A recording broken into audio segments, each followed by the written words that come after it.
Hello everybody, myself Professor Rashmi Patil from STM CET Dharwad. Now I will be taking up the session wherein I will be explaining the data types and operators used in C. Let me just tell you about first variable. Okay, what is variable and its usage in C? Okay, variable is storage wherein I will store certain values like let it be an integer value, a character value, or certain floating point number or some other recurring decimal like this. Okay. So in short, a variable is a container which holds the value within it. In C, how can I declare a variable? Okay, there is a syntax associated with this particular declaration of the variable. The syntax is nothing but the grammar that we are supposed to follow whenever we are declaring the variable. The way we make use of grammar whenever we talk English, okay, I need to make use of grammar to make proper sentence. Similarly, I need to make use of syntax available in C to declare the variable or to write the code. So let us just begin with the declaration of the variable, how to write the syntax for it. Okay, the syntax for declaring a variable is, first I have to go for mentioning the data type of a variable, and next is the variable name, then followed by semicolon. This is the grammar for declaring a variable. Before we take up the example for this, first let us understand what a variable consists of. Okay, a variable will always have a name for it, okay, and a value which will be stored by a variable. Okay, for example, name of the variable can be a sum having the value 10. Okay, so this is a variable with the name sum having the value 10. Likewise, I can also have a variable name as AVG, that is to represent average, having the value 12.4. Okay, likewise, these all are examples of variables. Now let me just declare this variable in C by making use of C syntax. Okay, now data type. Now we have to focus on data type. So as per the syntax, as I had written something called data type earlier. So let us just study what is data type.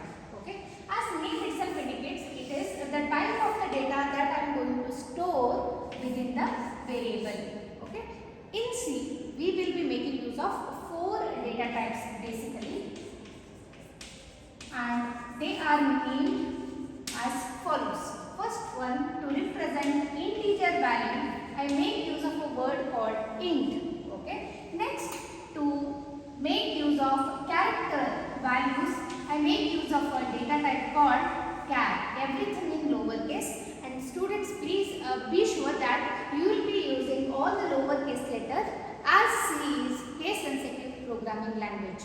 The uppercase letters as well as lowercase letters are treated differently, even though the letters that you are writing are same, but both will be treated differently. Next, one more data type is float, where I will be using this data type to indicate the decimal values. If I am using more precise value, having more values after the decimal point, such values I will be representing using double data type. Okay. These are 4 data types which will be used in C programming language, and each data type has got a format specifier associated with it. Okay, you need to have the idea about format specifier, and this format specifier plays an important role when I declare a variable. For example, integer, the format specifier associated with integer is percentage you need to include, after that small case d, okay, lowercase d. Percentage stands for integer, you are indicating integer variable. Then character, what is the format specifier? It is percentage small letter c, okay. Then float, that will be percentage small letter f. Next, to indicate double, it is percentage LF, okay. LF, whenever you are including percentage LF, you are referring to double data type value. And please make a note of one more point. Whenever you are declaring a variable, each variable will occupy certain memory space. Okay, and memory will be always measured in terms of bytes. Okay, and as you might have already known that 1 byte is equal to 8 bits of data. Okay, 8 bits of memory over here. Whenever I declare a variable, that particular variable will be occupying certain space in the memory, in the computer's memory space. For example, if I am making use of integer variable, then it will occupy 2 bytes of memory. 2 bytes of memory is allocated to integer type variable. Suppose if I am declaring character type variable, then it will occupy 1 byte of memory. Similarly, for float type variable, it will be 4 bytes of memory that will be reserved for float data type variable. And for double, it is 8 bytes. 8 bytes of memory for double data type. Before we study all the 4 data types in detail, let us first revisit the categories of data types which will be used in C programming. There are basically 3 types of data types that we will be using. The first one is primary data type, or the fundamental data types, or the basic data types. The second one is derived data types, and the third one is user defined data types. Let us just study what these are. The primary data types are the basic data types which are being used and which we have studied just few seconds ago, that is character, int, float and double. These all are the primary data types which are available in C programming language. These are the basic data types. Then with the help of these primary data types, I can go for deriving the data types, and such data types I refer with the name derived.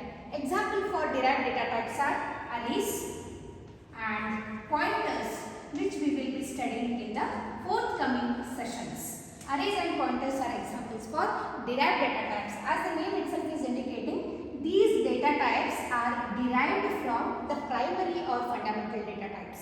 Then the third set is user defined data type, where the data types are being defined by the user or programmer. Example for user defined data types are structure, then unions, then we have something called enumerations. These all are coming under the category user defined data types, which we will be studying in forthcoming sessions.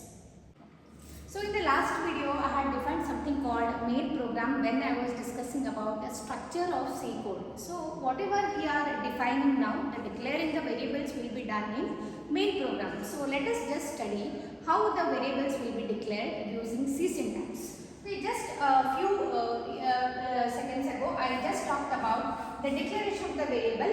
A variable will always have a name and value associated with it. So let me just make use of C syntax declare a variable. As I have already mentioned, the C syntax for declaring a variable is the data type followed by a single space, then variable name. Okay, variable name. Then you have to put a semicolon. Why we are supposed to put a semicolon? As in English grammar, each sentence will be ending with full stop. Similarly here in C program, each line should be ending with semicolon as to mark the end of C statement. So instead of full stop, in C we need to make use of a semicolon. This symbol we refer to the name semicolon. So let me take up a simple example wherein I have to declare a variable with the name sum, okay, having the value 10 and it is of the type integer. Okay, it is of the type integer. So now let me just make use of C syntax to do this task. Okay, now as I have already mentioned, I have to declare a variable with the name sum of type integer having the value 10. So let me go line by line. Now what is the data type of sum? sum is of type integer. Now you have to recollect what is the corresponding data type of integer variable, that is int. We refer with the name int data type, all in lowercase int int. Then give one space. What is the variable name here I am referring to? That is sum. And variable name can be anything over here. That the names that we will be giving to a variable, we refer with a name called identifiers, which will be covered in the next session. So now int sum. Okay. After that, give a semicolon as to mark the end of this C statement. Now, what is another task that I am left with? That is assigning the value to some variable. That can be done in the next line. That is sum is equal to 10. Then again, as to mark the end of C statement, put a semicolon. This is one way of declaring and assigning a value to a variable. Now, this can also be done in a single line. How that is possible? Let us just do that. Int space sum is equal to 10, then put a semicolon. This is another way of declaring integer type variable. On similar ground, you can declare any variable of different data type. For example, I want to declare a character type variable having the value a, and the name of this variable is, okay, say suppose it is name. Okay, let me take with a variable name as name only. Okay, how do I write in C? So first you have to refer to a data type. What is the data type of this particular variable? That is char. So all lowercase char. And what is the name of this variable? It is name itself again. I have taken it as name. Then equal to, what is the value that I am storing within it? A. But please make sure that whenever you are making use of character type variable, the value should be always enclosed within single quotes. Okay. For example, A, I have to write within the single quotes and mark the end of this statement with a semicolon. Okay. Always the value of character type variable should be enclosed, should be covered within single quote. Whatever value you want to enclose, it should be written within single quote. Let me take one more example, that is if you have float type. Okay. There is the variable name is ABG, that is to indicate average, and the value that I want to store is 12.4. Okay, and it is of the type decimal. And whenever I refer the word decimal, I should be making use of a data type called float.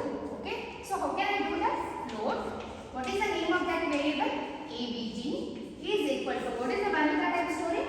12.4. Okay, float ABG is equal to 12.4. Then end this C statement with semicolon. Similarly, if I am having more precise value 4.12.4444, then instead of going for float, I can go for double data type. Double ABG is equal to 12.4444. If it is more precise value, then end with semicolon. Go for having the double data type. And as I have already discussed, each variable of different data type will occupy different units of memory within the space given allocated by the computer. That is for int 2 bytes, character 1 byte, float 4 bytes, double 8 bytes. So students, today we have covered the session on the data types and how to declare a variable of having different data types. Today we will be learning the operators which are used in C programming language.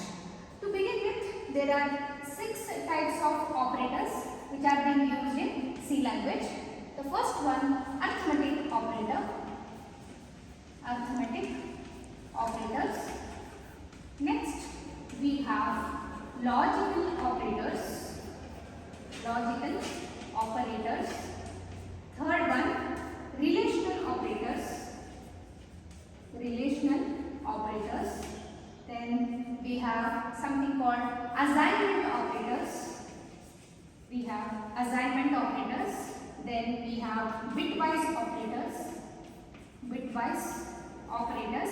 The last one is other operators. So there are totally six types of operators which are being used in C programming. So let us study one by one in detail. So here, if you focus here, before we study the arithmetic operators, you need to know what is the operator and why it is being used. Operator is a symbol which is used to perform certain arithmetic or logical operations which are required for doing the computations. So let us begin with arithmetic operators. So by this time you might have used already these operators in your day-to-day life. For example, to carry out the addition, you make use of addition operator plus symbol. Okay, to carry out the subtraction, you make use of minus. Okay, and to carry out the product, to compute the product of any two things. Okay, you make use of the multiplication symbol. Regularly we make use of this symbol for carrying out the multiplication. But in C, it is slightly different. We have to make use of a asterisk or star mark to indicate multiplication operator. Next, to carry out the division operator, I have to make use of this symbol. Okay, that is about the arithmetic operators. We have one more operator called modulus operator. Okay, that is we indicate with the percentage symbol, and modulus basically indicates the remainder whenever we divide one number with another number. Okay, that is indicated with percentage symbol. We call that operator as mod operator. Okay. Then we have something called logical operators. Okay. You have studied the logical and or and the truth tables associated with and or negation. Everything will come under logical operators, and these operators are used to carry out logical operations like how to indicate and, that is double ampersand symbol. This symbol we refer to the name ampersand. Next we have OR operator, that is double line, will indicate logical OR. Next we have something called NOT. Then we have exclusive OR. But these two are extensively used logical operators. Next we have relational operators. Whenever we want to compare the quantities, we go for using relational operators, and you have already used these operators in your day-to-day life. For example, less than or equal to, greater than or equal to, double equal to. Whenever I want to check the value is equal to certain specific value, I go for using double equal to symbol. And whenever I want to check for not equal to, then this symbol should be used for not equal to. These are relational operators whenever we use for comparing the quantities. Next we have something called assignment operators, that is single equal to. Okay, basically defines assignment. Just previous video we were declaring a variable and assigning the value to a variable. There I was using this assignment operator. And there is something called addition along with this equal to. We will see what this means. Then subtraction symbol along with equal to symbol. Next we have something called the multiplication symbol along with equal to. Then division symbol along with equal to. We will be using these operators in the forthcoming session, and all are lying under the heading assignment operator. Next we have something called bitwise operators. These operators I am going to use them exclusively on bits. First, whatever number you write should be converted into bits. Then with the individual bits I am going to apply these operators like single AND, that is I call it the name bitwise AND, bitwise and bitwise OR. Okay, all are examples for bitwise operators, and please remember these operators are used on individual bits in the particular number. Then other operators. We have so many other operators like size of. Whenever I want to compute the size of a particular variable, then how many bytes of the memory is used by a specific variable? Then I have to go for using size of operator. Next I have something called comma operator. Then we have dot operator. Dot operator is also called as member access operator. We have conditional operator. Okay, that is I will be writing like something like this: expression, then expression 1, question mark, expression 2, then colon, expression 3. We will be solving the example on the using conditional operator later. These all are coming under the category something called other operators. In this session we have gone through the concepts with respect to data types. What are the various data types? Fundamental data types, then we have something called derived, user defined data types, and the basic data types, that how we have to make use of the basic data types we have seen. Along with that, we also have studied about the various operators used in C programming. In the next session, we will be studying about C tokens. So see you in next video. Thank you.